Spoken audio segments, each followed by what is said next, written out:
Maggie, it is a magical time of year. I know you think I'm talking about spring break, but I am talking about March Madness. 68 teams squaring off with only one champion in the end. Sean, it's such a fun time for sports fans and also gamblers out there. What is your favorite time of March Madness? I really think my favorite part is the round of 64. We see upsets every year, whether it's Florida Gulf Coast or Mercer last year. I am sure we're going to see another one. But the field of 68 has been set for my favorite event of the year, March Madness. So from now until the national championship game March 6th, expect me to be very tense and constantly checking my brackets. So who will emerge out of this field? Let's break it down, starting with the Midwest region. I personally really like the Midwest region. I think they have some of the best teams in the entire tournament. My team to watch here has to be the ACC champs, Notre Dame. I see them beating Kansas in the Sweet 16 and then battling Kentucky in the Elite 8. I think the Wildcats can easily get past Purdue and Maryland. The only team here that can stop Kentucky is the Fighting Irish, with first-team All-American Jaron Grant. However, Kentucky has too deep of a bench and such elite players, I see them making it to the Final Four.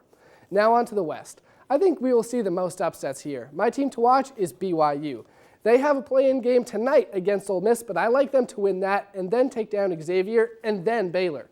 Tyler Haws averages nearly 22 points per game and can take over at any time. BYU will be the Cinderella story for this year's bracket. However, my upsets don't stop there. I'm taking North Carolina, a 4 seed, to take down number 1 Wisconsin in the Sweet 16 and then knock off number 2 Arizona and advance to the Final Four. A healthy Kennedy Meeks is a matchup nightmare. So that's it for the West. Now to the East. I think the East is the weakest region in this year's bracket. I'm not hot on 1 seed Villanova either. The 2 teams I do like here are Virginia and Louisville. Both are solid teams, and I see them getting by tough competition like Michigan State and Northern Iowa. Out of the East, I have to take Virginia, though. The backcourt of Brogdon and Anderson is just too good. Louisville has some late-season losses and didn't do much of anything in the ACC tournament, too. They're a great team. Virginia is just too much for them to handle. And now to the South region. The South also has some great matchups. I don't think people should sleep on Davidson either. I have them upsetting Iowa in the first round. I wouldn't be shocked if they even took down Gonzaga. However, I do have the Bulldogs winning that one. Iowa State and Duke, I think, are the 2 best teams in this region. I predict those 2 to meet in the Elite 8. Duke has star power, but getting past Iowa State won't be easy. George Niang is an elite player, and I'm not sure who Duke will have to guard him. After saying that, though, I am taking Duke to the Final Four. So to recap, my Final Four teams are Kentucky, North Carolina, Virginia, and Duke. I'm taking Kentucky to take down UNC and then Virginia to bring down Duke.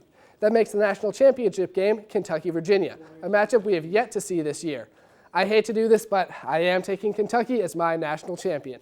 They're too good in every aspect of the game. Every player they have is elite and could even make it to the NBA. The Harrisons, Cauley Stein, Towns, Johnson, Lyles, Ulis, the list goes on and on. They're unstoppable and will go down as one of the best teams in college basketball history. That's my bracket. Now back to Logan and Maggie.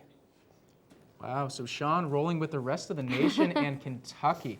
So what I've heard so far is that 49% of the nation also thinks Kentucky's going to win it all. What about outside of Kentucky? Who has the best chance of maybe not just knocking them off, but winning the whole thing? Well, if Notre Dame can get past Kentucky, I have them facing the Elite 8. I think they could win the whole thing. They have a really strong core 5 guys. They have 4 players that can shoot extremely well. Pat Connaughton, Jaron Grant, Demetrius Jackson. They're elite players, and I expect to see a real fight in that Elite 8 matchup in the Midwest. All right, well, thank you so much, Sean.